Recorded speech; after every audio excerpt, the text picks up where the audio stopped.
How US could lose a war with China. Welcome to Current Issues 2.74 million. मेरा नाम है नबील यूनस। दोस्तों, क्या आपने कभी सोचा है कि अगर यूएस और चाइना के बीच वार हुआ तो जीत किसकी होगी? क्या आपको पता है कि कुछ एक्सपर्ट्स ये मानते हैं कि अपने मैसिव मिलिट्री पावर और मिलिट्री बेसिस के नेटवर्क अलाइंस के बावजूद ये पॉसिबल है कि शायद यूएस चाइना से हार जाए। आज की इस वीडियो में हम इस चीज़ को गहराई से एनालाइज करने की कोशिश करेंगे कि पॉसिबल यूएस चाइना वार में किसकी जीत के कितने चांसेस हैं और इसकी वजूहात क्या हैं। लेकिन इससे पहले अगर आप चैनल पर नए हैं और अभी तक चैनल को सब्सक्राइब नहीं किया तो आप चैनल को सब्सक्राइब करके हमारी एजुकेशनल कम्युनिटी का हिस्सा बन सकते हैं, जिसमें आप कुछ ना कुछ ज़रूर सीखते हैं। तो मज़ीद वक्त ज़ाया किए चलते हैं बैकग्राउंड पर। बैकग्राउंड दोस्तों, पिछले कई सालों में ग्लोबल पॉलिटिक्स में कुछ मेजर शिफ्ट हुए हैं, जिसमें चाइना का राइज और चाइना यूएस में राइवलरी अपने आप में एक ऐतिहासिक वाक़या है। पिछली सदी में वर्ल्ड वार 2 के तकरीबन 40 साल तक US Soviet cold war 1990s में ख़त्म हुआ, जिसके बाद अमेरिका सुपर पावर की तरह इंटरनेशनल पॉलिटिक्स का अनडिस्प्यूटेड लीडर बनकर उभरा, जिसका डोमिनेंस आज तक बरकरार है। लेकिन अब इस डोमिनेंस को चाइना कहीं ना कहीं चैलेंज करने लगा है।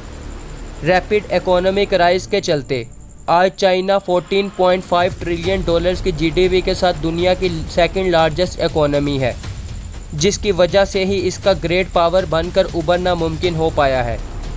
कई सालों तक खामोशी से अपनी डोमेस्टिक पॉलिटिक्स पर फोकस करने वाला चाइना, जो भूखमरी और गरीबी झेल रहा था, वो आज इंटरनेशनली भी खुद को असर्ट कर रहा है, जिसकी डोमिनेंस को आज के दिन कई ममालिक मानने लगे हैं। और यही वजह है कि साउथ चाइना सी से लेकर इंडियन ओशन और अफ्रीका तक हम चाइनीज़ एक्सपेंशंस की खबरें सुनते हैं। यूएस के साथ ट्रेड वार, ऑस्ट्रेलिया को मिसाइल अटैक की धमकी देना या इंडिया के अगेंस्ट गिलवान और डोकलाम में कब्जा करना, ये सभी चाइनीज़ राइज के ही आउटकम्स हैं। इस कॉन्टेस्ट में कई स्कॉलर्स ये तक क्लेम करते हैं कि शायद अब न्यू कोल्ड वार की शुरुआत हो चुकी है, जिसमें यूएसए के अगेंस्ट आज चाइना खड़ा है। लेकिन सवाल ये है कि अगर ये न्यू कोल्ड वार यूएस और चाइना के बीच फुल फ्लैज वार को जन्म देती है तो क्या इसमें सुपर पावर चाइना से जीत पाएगा? आइए देखते हैं। USA might loss. दोस्तों, यूएसए में लोकेटेड रैंक कॉरपोरेशन नाम का एक थिंक टैंक साइंटिफिक और मैथमेटिकल टूल इस्तेमाल करके यूएस और बाकी कंट्रीज़ की मिलिट्री कैपेबिलिटीज़ को एनालाइज करता है, और वार गेम नाम की सिमुलेशन एक्सरसाइजेज इसका एक तरीका है। 2009 में कंडक्टेड ऐसी ही एक वार गेम में पार्टिसिपेट करने वाले एक डिफेंस एक्सपर्ट डेविड ओकमैन क्लेम करते हैं कि एक पॉसिबल यूएस चाइना वार में यूएस को हार झेलनी पड़ेगी। लेकिन इससे पहले हम समझेंगे कि वो ऐसा क्यों कहते हैं। पहले ये समझते हैं कि एक यूएस चाइना वार का करैक्टर क्या होगा और वो कहाँ लड़ी जाएगी। The location of the war. दोस्तों, ये बात समझने वाली है कि 21st सेंचुरी में हमारी दुनिया काफ़ी अलग है। डेविड ओकमैन ये कहते हैं कि ऐसा बिल्कुल नहीं है कि यूएस चाइना वार में चाइना यूएस को कैप्चर कर लेगा या अमेरिका पर अपना कंट्रोल इस्टेब्लिश कर लेगा, और इस वार का करैक्टर बिल्कुल अलग होगा और जीतने के लिए चाइना को मिलिट्री और कॉम्प्रिहेंसिव तरीके से डिफीट करने की ज़रूरत नहीं पड़ेगी। इसी कॉन्टेस्ट में ये समझना ज़रूरी है कि ये वार अमेरिकन कॉन्टिनेंट या यूरोप में नहीं, बल्कि वहाँ से दूर इंडो पैसिफिक रीजन में होने के चांसेस सबसे ज़्यादा हैं। इंडो पैसिफिक वो रीजन है जहाँ दुनिया का बिजिएस्ट सी रूट्स हैं, जहाँ से आज 50% दुनिया का ट्रेड पास होता है। इसके अलावा यहाँ पर दुनिया की फास्टेस्ट ग्रोइंग इकोनॉमीज़ जैसे इंडिया और आसियान है, जहाँ पर ग्रोइंग इकोनॉमीज़ इसको दुनिया की सबसे बड़ी मार्केट बनाएगी। इसके साथ साथ यहाँ पर मैसिव रिसोर्स कंट्रोल करने वाले अफ्रीकन स्टेट्स भी हैं, जिसके चलते ही चाइना अपनी बेल्ट और रोड इनिशिएटिव के थ्रू मैसिव इन्वेस्टमेंट कर रहा है।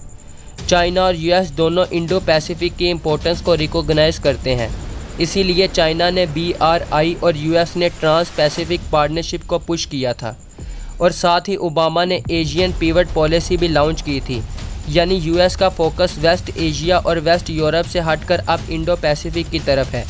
इसके अलावा यूएस का सबसे बड़ा स्ट्रेटेजिक एलाय ताइवान भी यहीं पर लोकेटेड है, जिसे चाइना अपना हिस्सा मानता है, लेकिन यूएसए की सपोर्ट की वजह से चाइना इसको एनेक्स नहीं कर पाया है।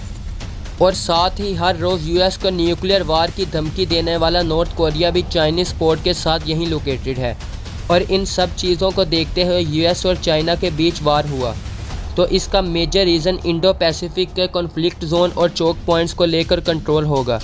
लेकिन इस इंडो पैसिफिक में चाइना का मैसिव जियोग्राफिक एडवांटेज है। आइए देखते हैं कैसे। The geographical advantage.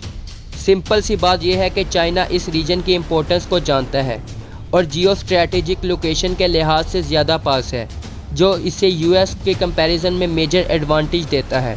यूएस यहाँ अपनी मिलिट्री बेसिस को ऑपरेट करता है, लेकिन इसमें ज़्यादातर टेरिटरी इंडिपेंडेंट नेशंस हैं और वहाँ भी चाइना अपनी इकोनॉमिक टाइज़ को इम्प्रूव करने की कोशिश में है।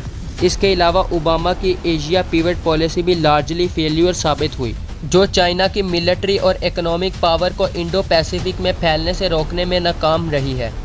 चाइना ने साउथ चाइना सी में कई आर्टिफिशियल आइलैंड बनाते हुए अपनी मिलिट्री प्रेजेंस को बढ़ाया है और यूएस देखता ही रह गया। इसके अलावा चाइना कई इंफ्रास्ट्रक्चर भी डेवलप करने में सक्सेसफुल रहा है। इसमें China Pakistan economic corridor, Gwadar port, Sri Lanka में हम्बन टोटा, म्यांमार में कोको आइलैंड, बांग्लादेश में चिटागांग पोर्ट और ईस्ट अफ्रीका में चिबोटी, इसके अलावा मोम्बासा और लामू जैसे प्रोजेक्ट शामिल हैं। यूएस का ट्रेडिशनल एलाय पाकिस्तान आज चाइना का एलाय है। इसके साथ डिजिबोटी में चाइना का मिलिट्री बेस भी है और म्यांमार के कोको आइलैंड में वो एक इंटेलिजेंस गैदरिंग फैसिलिटी को भी ऑपरेट करता है। इन ऑफिशियल फैसिलिटी के अलावा ऐसी स्पेकुलेशंस हैं जहां चाइना धीरे धीरे स्ट्रिंग ऑफ पल्स स्ट्रेटेजी और डेट ट्रैप डिप्लोमेसी के थ्रू कई और जगहों में बेसिस इस्टेब्लिश करेगा। वाशिंगटन पोस्ट के हिसाब से ताजिकिस्तान के कैज़ीलारा बोर्ड में already Chinese military base operational है। इसके अलावा चाइना ने तकरीबन 20 सालों में लगभग गल्फ वार और इराक वार से लेसन लेते हुए खुद की स्ट्रेटजीज़ को काफ़ी डेवलप किया है। The military capability. इस जियोग्राफिकल एडवांटेज के अलावा मई 2021 में मिलिट्री डायरेक्ट की तरफ से पब्लिश की गई रिपोर्ट के हिसाब से चाइना के पास दुनिया के स्ट्रॉन्गेस्ट मिलिट्री फोर्स मौजूद है और अगर नेवल फोर्स की बात की जाए तो नेवल पावर में भी वो सबसे सुपीरियर है और 406 वारशिप्स के साथ सबसे आगे है, जबकि यूएस के पास सिर्फ 202 वारशिप्स मौजूद हैं।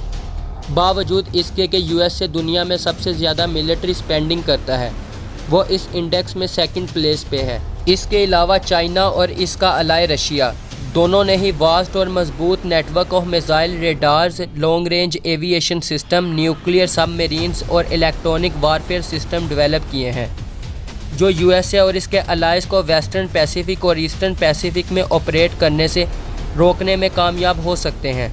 शायद यूएस अपने अलाइज को डिफेंड भी ना कर पाएगा।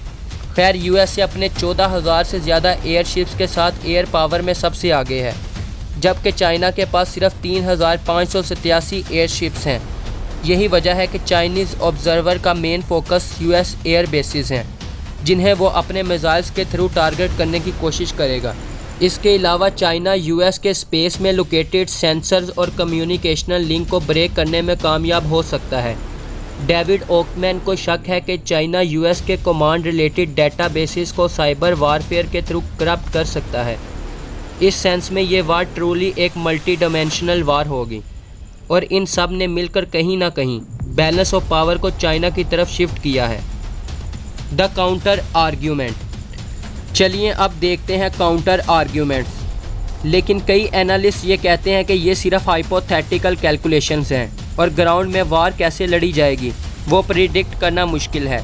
चाइना के न्यू वेपन्स बड़ी तादाद में अनटेस्टेड हैं, क्योंकि 1979 के बाद वो आज तक किसी फुल स्केल वार में इन्वॉल्व नहीं हुआ।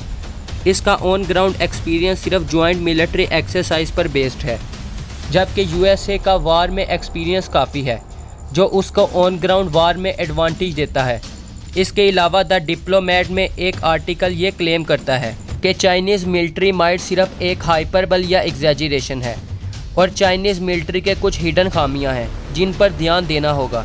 इन सब चीज़ों को देखते हुए US official military technological solution को समझ रहे हैं और वो न्यू ट्राई सर्व स्ट्रेटजी 2045 प्लान के तहत चाइनीज़ स्ट्रेटजीज़ को काउंट करने के प्लान में है और ख़ास तौर पर इंडो पैसिफिक रीजन में। तो दोस्तों, ये थे आर्ग्यूमेंट्स जो हमें यूएस और चाइना के पॉसिबल वार में जीत और हार की पॉसिबिलिटी को समझने में मदद करते हैं। लेकिन हम इस वीडियो को इस उम्मीद में ख़त्म कर सकते हैं कि जिस तरह के वेपन्स ऑफ मैस डिस्ट्रक्शन और न्यूक्लियर वेपन्स वाले हाईली कम्प्लेक्स इंटरनेशनल सिचुएशन में हम आज हैं, वहीं इन कंट्रीज़ के बीच वार ना ही हो तो इंसानियत के लिए अच्छा होगा। कॉन्फ्लिक्ट्स अगर कंटिन्यूस डायलॉग से अवॉइड हो सकें तो वो शायद सबसे बेहतर सलूशन होगा। उम्मीद करता हूँ दोस्तों आज की इस इंफॉर्मेटिव वीडियो से भी आपको कुछ ना कुछ सीखने को ज़रूर मिला होगा। और अगर आप लोगों को मेरा काम पसंद आता है तो आप चैनल को सब्सक्राइब करके मेरे काम को सपोर्ट भी कर सकते हैं। तब तक के लिए अल्लाह हाफिज़।